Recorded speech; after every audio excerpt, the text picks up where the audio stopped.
இனிய நட்பு. ஒரு பெரிய ஆற்றின் கரையில் ஒரு நாவல் மரம் இருந்தது. அதில் ஒரு குரங்கு வசித்து வந்தது.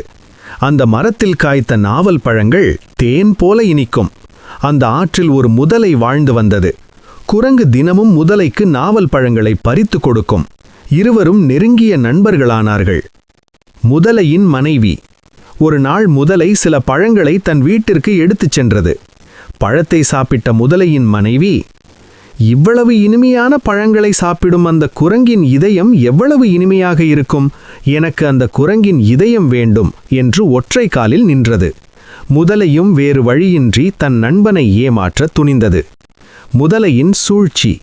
முதலை குரங்கிடம் சென்று, நண்பா, என் மனைவி உனக்கு விருந்து கொடுக்க விரும்புகிறாள், என் முதுகில் ஏறிக்கொள், நம் வீட்டிற்குச் செல்வோம் என்றது.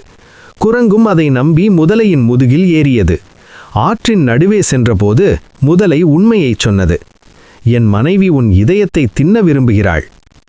குரங்கு சற்றும் பதட்டப்படாமல், அடடா நண்பா, இதை முதலிலேயே சொல்லக்கூடாதா? நான் என் இதயத்தை மரத்திலேயே வைத்துவிட்டு வந்துவிட்டேனே, நாம் திரும்பிச் சென்று அதை எடுத்து வருவோம் என்றது. இதை நம்பிய முட்டாள் முதலை குரங்கை மீண்டும் கரைக்கே அழைத்துச் சென்றது. தப்பித்தல். கரை வந்ததும் குரங்கு வேகமாக மரத்தில் ஏறிக்கொண்டது. முட்டாள் முதலையே, இதயம் யாராவது மரத்தில் கழற்றி வைப்பார்களா?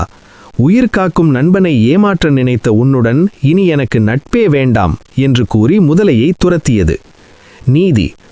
ஆபத்து காலத்தில் பதட்டப்படாமல் சாதுரியமாக செயல்பட்டால் எப்பேற்பட்ட சிக்கலிலிருந்தும் தப்பிக்கலாம்.